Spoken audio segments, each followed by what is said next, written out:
Я как пластический хирург полностью поддерживаю психотерапию перед решением сделать операцию. Зачастую это желание исходит не лично от вас, а от окружения, мужа, стремления к стандартам. Решение сделать пластику должно быть исключительно 100% вашим. Редко пишу комментарии, но боже, сколько харизмы, я уже раз 10 посмотрел. Я художник, и мне каждый раз почти физически больно, когда люди одинаковят себя из-за нелюбви к себе и слепоте к своей бесконечной красоте. Вы очень-очень красивая.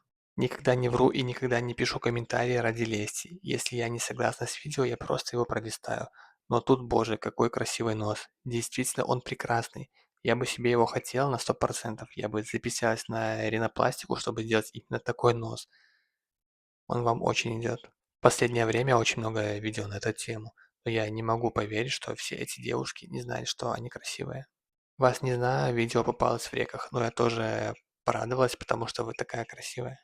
А мне нравится нос. Такие носы мало у кого есть и выглядят не как конвейер. Плюс от таких дам почему-то веет силой, независимостью и добротой. Мне одному так кажется.